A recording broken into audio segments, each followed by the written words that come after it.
How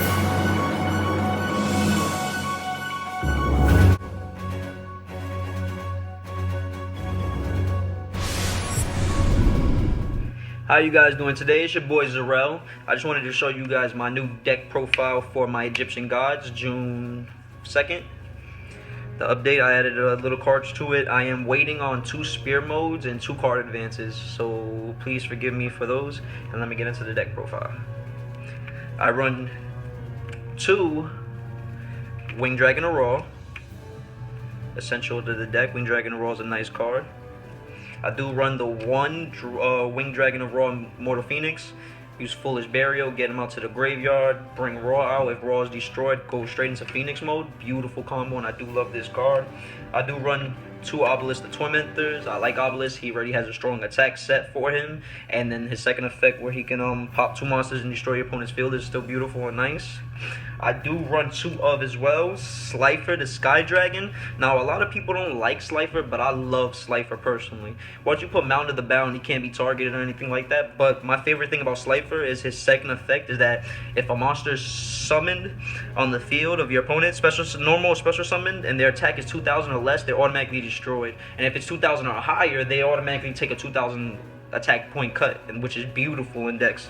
Majority of the monsters at 3,000 Blue Eyes. When Blue Eyes gets summoned to the field, he's at 1,000 attack now. So it doesn't even really matter if I have 2 cards in my hand or 3 cards in my hand, because this card is a second effect, allows you to save it so much. I do run 1 Performance Trick Clown. Easy card, goes to the graveyard, I can special summon it, another tribute target.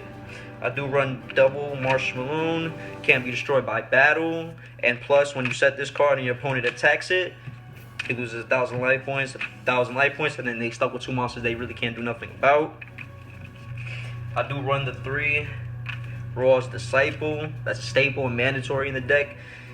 I'm gonna show you a little combo with card advance after this with him. Card advance and True Name. I do run triple Aroma Jar. I like Aroma Jar because he can't be destroyed by battle, and also because I gain 500 at the end of my end phase and the end of my opponent's end phase. So that's life points to go to Raw, just in case I can't get that. I do run 3 Performance Hat Trickers. This is a little different from a lot of other deck profiles, but I personally like Performance Hat Tricker. 1, he could special summon. I can special all 3 of these. Special summon all 3 of these on the field. As long as 2 monsters on the field, all 3 of these can come out. And my favorite effect from this is any effect that does damage, he reduces it to 0. Then he gets a counter on him. When he gets 3 counters, he automatically gets boosted up to 300. He automatically gets boosted up to 3,300. Like, that is ridiculous. Like, that is ridiculous alone. Negating effects where they trying to burn you with damage, and then you getting your man stronger. I do run 3 of obviously Scapegoat. I might take 1 out because I do break sometimes. Well, not really a break, but I have too many of these in my hand, and then I really can't make too many other plays I want with it. But this is a good card. Scapegoats, put them in defense mode, a monster attacks, and if they don't, you flip this. Now you got 5 monsters on the field. Off 1 card, 5 monsters. Free tokens, guys. Free tokens, man. You can never go wrong when it comes to free tokens. I also run the 3 of Marsh Macron. You attack 1, I can bring both out or 1 out from basically wherever, hand, deck, or graveyard, once per turn. I like that. It's a good play with that. And that is the last of my monsters. Then I do run triple Mound of the Bound Creator. I do have it's an Egyptian god deck. Mound of the Bound is very, very, very important to this deck, since my cards can be targeted except for Obelisk and destroyed by card effects and such. So this helps me out there. Plus, when I destroy a monster by battle, they lose 1,000 damage. That is beautiful. That is beyond beautiful. And when you get rid of this, and if you destroy Mound of the Bound Creator, I can get 1 divine monster from my deck to my hand. So that's another safety into it. I do run double True Name. Declare the top card on the deck. If it's right, I get it to my hand, and I can special summon or add a divine card to my hand or on the field, which most likely I'm gonna add to my hand. I don't really run too many traps, so I do double Twin Twisters. You already know it's a good card. I also have the Foolish Burial. I need Foolish Burial. I have the Gold Sarcophagus to help me out just in case I don't get it in time or anything I need. If I get this first play, I already know what I'm setting up for.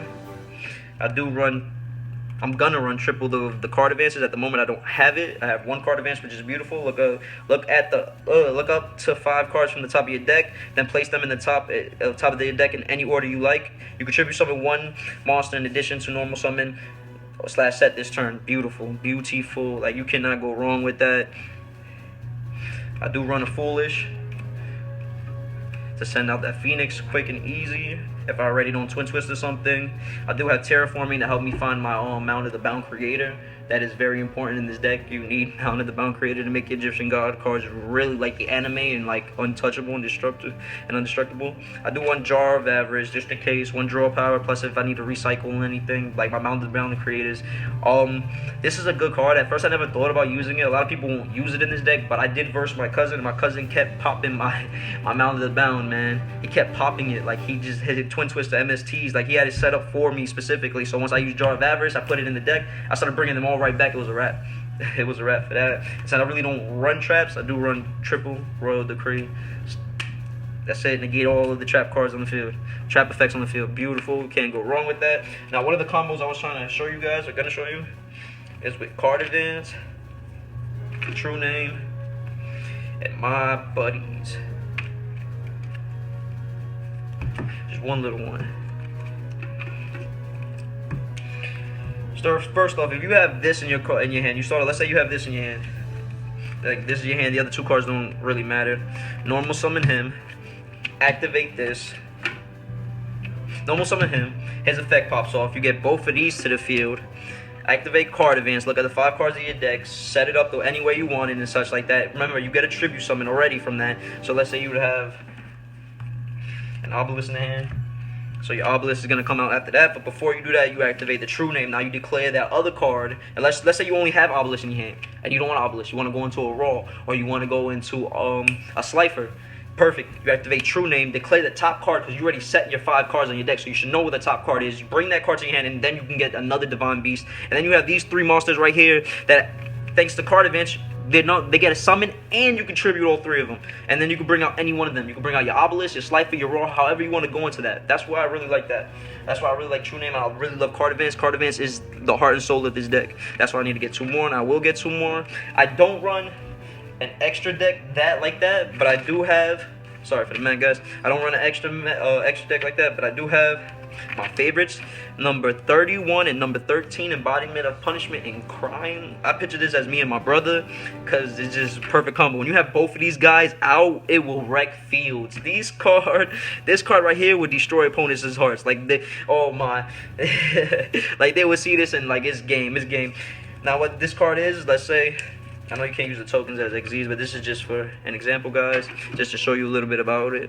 Now, when both of these are on the field, now I call the brothers, when number 13 and 31's on the field, when both of these brothers are on the field, they cannot be destroyed by battle or card effects while it has XZ materials, and your opponent takes any battle damage you would have taken from the attacks from these cards. Like, that is ridiculous. He has 500 attack, 500 defense. Can't be destroyed by battle or card effects. Like, detach 1 on your opponent's turn. Now I'll make all your opponent's monsters, if capable, all your opponent's monsters can attack and will attack number 13. They have to attack number 13. Even if they face down, you flip all your monsters into attack, all your opponent's monsters into attack mode, and they'll attack number 13. He has 500 attack. They take all that damage. Your turn.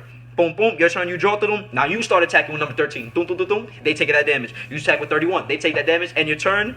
Do another one. Now you let number 31 take the little beat down for a second, and then they'll take the damage. That's pretty much most likely game, man. Depending on how today's meta is, which will normally have like 3 to 5 monsters on the field all the time, at all times, this would be the perfect come out. Perfect. The brothers would stop almost anything. Literally almost anything. And I do the one performance trapeze magician, because I do have some trick clown, and I do have the hat tricker.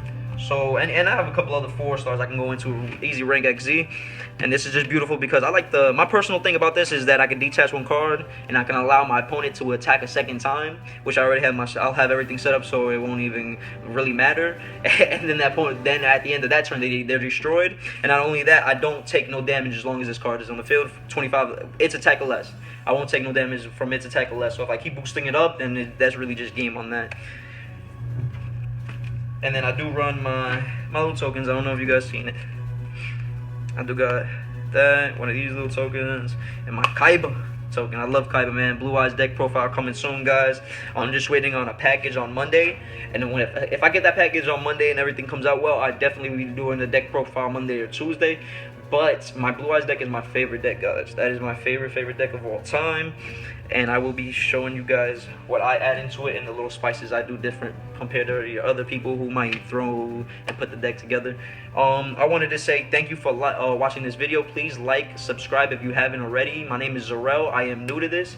Please comment. Let me know if you want to see more stuff. If you guys want to anything, just let me know anything, guys. Like if you want to see different things, or I could do different things with this Egyptian God deck, or even my Gravekeepers deck. If you haven't seen my Gravekeepers deck, please check that out.